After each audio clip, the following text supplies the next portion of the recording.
Hello दोस्तों, मैं अमित कुमार सिंह आपका अमित सिविल सर्विसेज एकेडमी में स्वागत करता हूं। दोस्तों, मैं आपके लिए डेली बिहार करंट अफेयर्स लेकर हाजिर होता हूं, जिसमें हम लोग राष्ट्रीय तथा अंतर्राष्ट्रीय घटनाओं को भी देखते हैं। दोस्तों, मैंने कल बिहार फरवरी मंथ का बिहार करंट अफेयर्स डाल दिया है। आप उसको देख लीजिए। उसमें आपको बिहार करंट अफेयर्स फरवरी के सारे इंपॉर्टेंट करंट अफेयर्स मिल जाएंगे। ठीक है दोस्तों, तो आप अगर मेरा पीडीएफ भी प्राप्त करना चाहते हैं तो आप हमारे Amit civil services academy Telegram channel से जुड़कर डेली का पीडीएफ प्राप्त कर सकते हैं। इसके साथ साथ दोस्तों, मैं जो मेरे चैनल पर नए हैं मैं उनको कहना चाहूँगा कि आप मेरे चैनल को जरूर सब्सक्राइब कर लें। चलते हैं आज के पहले क्वेश्चन की तरफ। बिहार बजट 2024-25 में बिहार राज्य की महिलाओं के समग्र विकास के लिए कितने हजार करोड़ रुपए खर्च बिहार सरकार करेगी। देखिए दोस्तों, बिहार बजट में 2024-25 में बिहार राज्य की महिलाओं के लिए 39,000 करोड़ जो है बजट पेशकश की गई है। ठीक है, ये राशि जो है महिलाओं के समग्र विकास पर खर्च की जाएगी। महिलाओं के समग्र विकास के लिए कुल बजट का 14% खर्च किया जाएगा। बिहार के वित्त मंत्री सम्राट चौधरी ने वित्तीय वर्ष 2024-25 में 2,78,725.72 करोड़ रुपए का बजट पेश किया है। बिहार में महिलाओं की आबादी लगभग 4,98,00,000 है, जो कुल जनसंख्या का 48% है। 2024-25 में बच्चों के समग्र विकास के लिए बिहार सरकार ने 55,000 करोड़ रुपए का बजट पेश किया है। तो देखिए दोस्तों, महिलाओं के लिए 39,000 करोड़ और बच्चों के लिए 55,000 करोड़ का बजट है। बिहार में पुराने वाहनों का पहला स्क्रैप सेंटर कहाँ खोला जाएगा। देखिए दोस्तों, बिहार में पुराने वाहनों के लिए पहला स्क्रैप सेंटर पटना के बख्तियारपुर में खुलेगा। बख्तियारपुर का नाम मोहम्मद बिन बख्तियार खिलजी के नाम पर रखा गया है। वह कुतुबुद्दीन ऐबक का सैन्य जनरल था। उसने 1203 में दोस्तों बंगाल पर विजय प्राप्त करके नालंदा और विक्रमशिला विश्वविद्यालय की विनाश विनाश किया था उसने। बाद में उसने बख्तियार सर की स्थापना की थी। पटना का अन्य नाम पाटलीग्राम है। पाटलीग्राम पाटलिपुत्र पुष्पपुर कुसुमपुर अजीमाबाद है। पटना जो है दोस्तों, पटना सिखों के लिए अत्यंत ही पवित्र स्थल है। यहाँ पर सिखों के 10वें तथा अंतिम गुरु गुरु गोविंद सिंह का जन्म पटना सिटी में पटना में हुआ है। पटना का क्षेत्रफल 250 किलोमीटर स्क्वायर है। कुल जनसंख्या की बात किया दोस्तों तो 58,38,465 है। पटना की साक्षरता दर 17.68 है। लिंग अनुपात यहाँ का 897 है। शेर शाह ने पहले इसे पैठना नाम रखा था, जिसे शेर शाह की मृत्यु के बाद अंतिम हिंदू सम्राट हेमचंद्र विक्रमादित्य ने पटना कर दिया। पटना नगर निगम की मेयर सीता साहू है।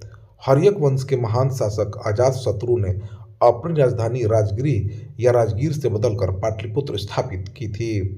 पटना से 9 जिले जुड़ते हैं बिहार के। ये 9 जिले हैं भोजपुर, सारण, वैशाली, समस्तीपुर, बेगूसराय, लखीसराय, नालंदा, जहानाबाद और अरवल। याद रखें दोस्तों, ये क्वेश्चन पूछा जा चुका है एग्जाम में। मुख्यमंत्री नीतीश कुमार किसके द्वारा लिखित पुस्तक नीम का शहद का उन्होंने विमोचन किया है। तो देखिए दोस्तों, विधान पार्षद और नेत्र रोग विशेषज्ञ राज्यवर्धन आजाद द्वारा लिखित पुस्तक नीम का शहद का विमोचन मुख्यमंत्री नीतीश कुमार ने किया है। इसके साथ साथ सीएम नीतीश कुमार ने पूर्व जदयू सांसद वशिष्ठ नारायण सिंह द्वारा लिखित लेखों और भाषाओं का संग्रह लोकतंत्र के पहरुआ का भी विमोचन किया है। बिहार के किस जिले के गंडक नदी पर 2025 तक पुल बनकर तैयार हो जाएगा। देखिए दोस्तों, बिहार के सारण जिले में गंडक नदी पर 2025 तक पुल बनकर तैयार किया जाएगा। बिहार के जल संसाधन मंत्री विजय कुमार चौधरी ने बिहार के सारण जिले के गंडक नदी पर 2025 तक पुल बनकर तैयार होने की घोषणा की है। गंडक नदी नेपाल और बिहार में बहने वाली एक नदी है, जिसे बड़ी गंडक या गंडक भी कहा जाता है। इस नदी को नेपाल में शालिग्रामी या सालग्रामी और मैदानों में नारायणी और सप्तगंडकी कहते हैं। बिहार में चंपारण, सारण और मुजफ्फरपुर जिलों से होकर बहती हुई 192 मील के मार्ग के बाद पटना के सम्मुख गंगा में मिल जाती है। इस नदी की कुल लंबाई लगभग 1310 किलोमीटर है। बूढ़ी गंडक या सिकराना इस नदी की प्राचीन धारा है, जो मुंगेर के सम्मुख गंगा में मिलती है। गंडक नदी को नारायणी नदी भी कहा जाता है। देश का पहला सेमीकंडक्टर फैब किस राज्य में स्थापित किया जाएगा। तो दोस्तों, गुजरात में।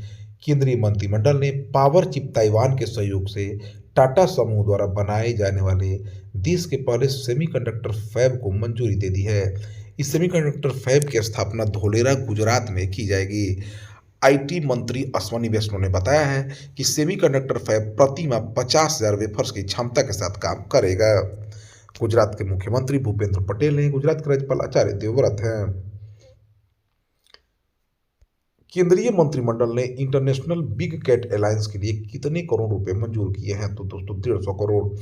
केंद्रीय मंत्रिमंडल ने इंटरनेशनल बिग कैट अलायंस की स्थापना के लिए मंजूरी दे दी है। इसमें दुनिया के 96 बिग कैट रेंज देशों और अन्य संगठन को शामिल किया गया है।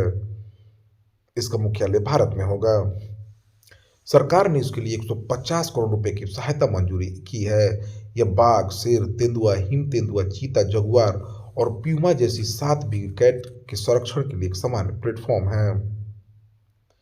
विश्व की पहली वैदिक घड़ी का उद्घाटन पीएम मोदी ने किस शहर में किया है? तो उज्जैन में। प्रधानमंत्री नरेंद्र मोदी ने 1 मार्च को काल गणना के केंद्र माने जाने वाले उज्जैन में लगाई गई विश्व की पहली वैदिक घड़ी का उद्घाटन किया है। इस वैदिक घड़ी की स्थापना जीवाजी वेधशाला के निकट जंतर मंतर के भीतर 85 फुट के टावर पर स्थापित की गई है। इस घड़ी की आधारशिला 6 नवंबर 2022 को तत्कालीन उच्च शिक्षा मंत्री और राज्य के वर्तमान मुख्यमंत्री मोहन यादव ने रखी थी। मध्य प्रदेश के राज्यपाल मंगूभाई पटेल हैं। राष्ट्रीय जन्म दोष जागरूकता माह 2024 किसके द्वारा लॉन्च किया गया है? तो दोस्तों नीति आयोग द्वारा। नीति आयोग के सदस्य डॉक्टर वीके पॉल ने राष्ट्रीय जन्म दोष जागरूकता माह 2024 का शुभारंभ किया है। इस अभियान का थीम बाधाओं को तोड़ना, जन्म दोष वाले बच्चों के लिए समावेशी समर्थन है। नीति आयोग का दोस्तों फुल फॉर्म राष्ट्रीय भारत परिवर्तन संस्थान and national institute of transforming India है। भारत सरकार द्वारा गठित एक नया संस्थान नीति आयोग, जिसे योजना आयोग के स्थान पर बनाया गया है। योजना आयोग की नीति आयोग की स्थापना 1 जनवरी 2015 को की गई। नीति आयोग के अध्यक्ष प्रधानमंत्री होते हैं, जो भी नरेंद्र मोदी हैं। नीति आयोग के उपाध्यक्ष श्री सुमन बेरी हैं। नीति आयोग के मुख्य कार्यकारी अधिकारी या सीईओ श्री वीवीआर सुब्रमण्यम हैं। Leading payment solution provider company PayU ने किसे कंपनी का चेयरपर्सन और इंडिपेंडेंट डायरेक्टर नियुक्त किया है? तो रेणु सूद कर्नाड को। Leading payment solution provider company PayU ने 28 फरवरी को रेणु सूद कर्नाड को कंपनी का चेयरपर्सन और इंडिपेंडेंट डायरेक्टर नियुक्त किया है। रेणु सूद एचडीएफसी बैंक के डायरेक्टर के रूप में कार्यरत है। पेयू एक पेमेंट गेटवे है, जिससे आप आसानी से किसी को पेमेंट कर सकते हैं।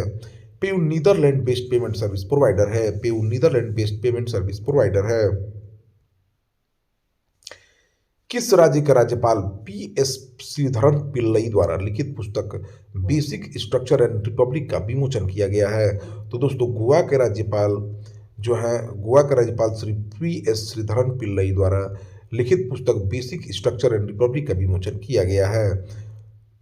गोवा क्षेत्रफल के अनुसार से भारत का सबसे छोटा और जनसंख्या के अनुसार चौथा सबसे बड़ा राज्य है। सबसे छोटा राज्य है गोवा। पहले पुर्तगाल का एक उपनिवेश था। पुर्तगालियों ने गोवा पर लगभग 450 सालों तक शासन किया और 19 दिसंबर 1961 में यह भारतीय प्रशासन को सौंपा गया। गोवा के मुख्यमंत्री प्रमोद सावंत हैं। राष्ट्रीय सुरक्षा गार्ड का महानिदेशक किसे नियुक्त किया गया है? तो दलजीत सिंह चौधरी को। दोस्तों केंद्र सरकार ने बुधवार को 1990 बैच के आईपीएस अधिकारी दलजीत सिंह चौधरी को राष्ट्रीय सुरक्षा गार्ड का महानिदेशक नियुक्त किया गया है। चौधरी वर्तमान में सशस्त्र सीमा बल के महानिदेशक हैं, जिन्हें अब एनएसजी के प्रमुख का अतिरिक्त प्रभार भी दिया गया है।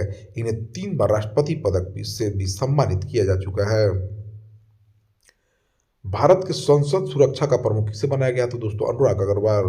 देखिए दोस्तों, आईपीएस ऑफिसर अनुराग अग्रवाल को संसद सुरक्षा का प्रमुख नियुक्त किया गया है। अनुराग अग्रवाल 1998 बैच के असम मेघालय कैडर के आईपीएस हैं। संयुक्त सुरक्षा सचिव संसद भवन की सिक्योरिटी सर्विस के प्रमुख होते हैं। 13 दिसंबर 2024 को संसद भवन की सुरक्षा में सेंधमारी हुई थी।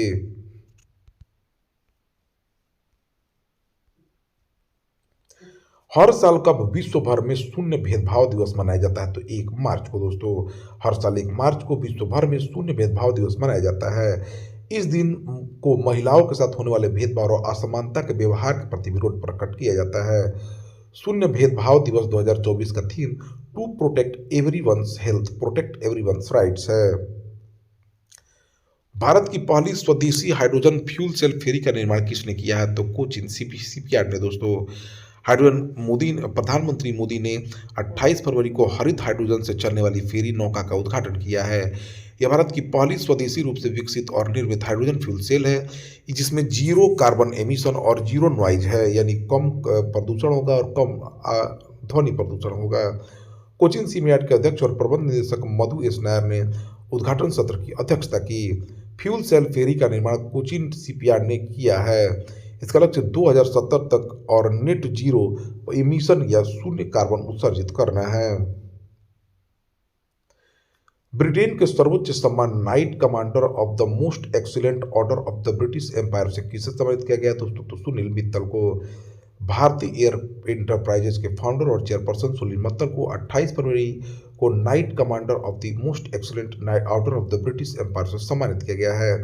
ये ब्रिटेन के सबसे बड़े सम्मानों में से एक है, जिसके जरिए विदेशी नागरिकों को मानद उपाधि दी जाती है। सुनील भारती मित्तल को टेलीकॉम टाइकून के रूप में जाना जाता है। इनकी कंपनी देश के बड़े मोबाइल फोन ऑपरेटरों में शामिल है।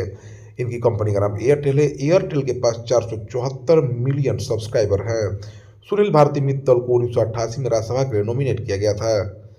किंग्स चार्ल्स III ने भारत ब्रिटेन के बीच बिजनेस संबंधों को बेहतर बनाने में मानद नाइटहुड से सम्मानित किया है इनको। केंद्रीय मंत्रिमंडल ने भारत में सेमीकंडक्टर इकोसिस्टम के विकास के अंतर्गत कितनी सेमीकंडक्टर इकाइयां लगाने को मंजूरी प्रदान की है? तो दोस्तों 3 लगाई जाएगी।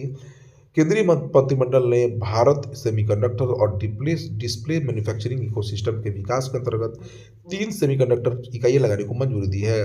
अगले 100 दिनों के भीतर तीनों इकाइयों का निर्माण कार्य आरंभ हो जाएगा।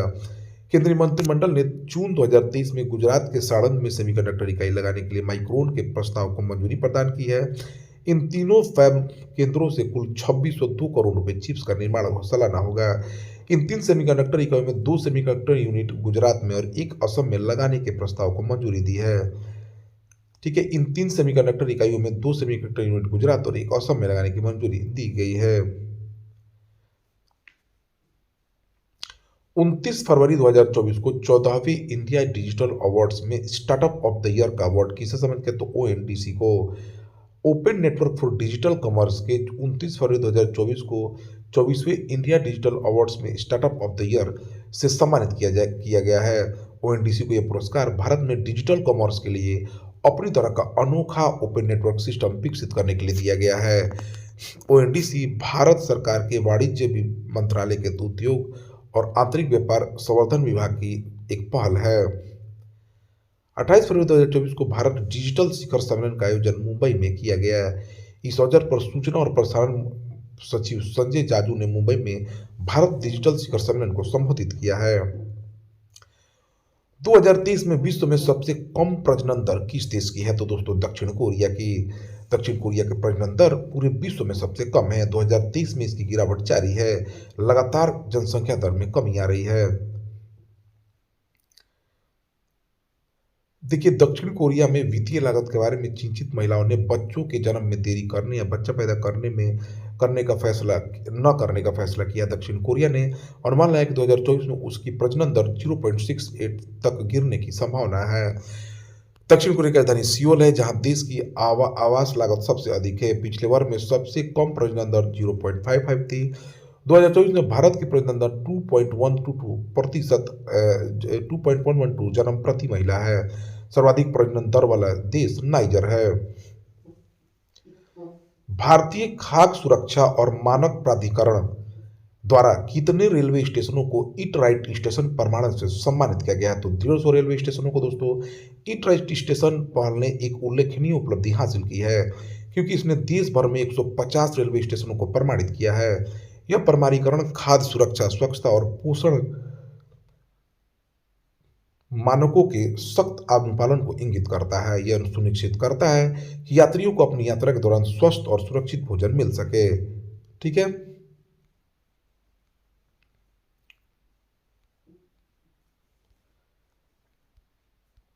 ईट राइट स्टेशन FSSAI की एक पहल है जो यात्रियों को सुरक्षित और पौष्टिक भोजन प्रदान करने के लिए रेलवे स्टेशनों को मान्यता देता है। भारतीय खाद्य सुरक्षा और मानक प्राधिकरण की स्थापना 2008 में हुई थी। मुख्यालय इसका दिल्ली है। एफएसएसएसआई एक स्वतंत्र वैधानिक निकाय है। इसकी स्थापना खाद्य सुरक्षा और मानक अधिनियम 2006 के तहत की गई थी। तो दोस्तों यह रहा है 1 से 2 मार्च 2024 के सभी इंपॉर्टेंट बिहार करंट अफेयर्स, राष्ट्रीय तथा अंतर्राष्ट्रीय घटनाओं के साथ। तो दोस्तों आप हिंदी में भी पीडीएफ आपको मिल जाएगा, डेली मेरे चैनल पर देख सकते हैं। तो दोस्तों मेरा चैनल देखने के लिए बहुत बहुत धन्यवाद आपका।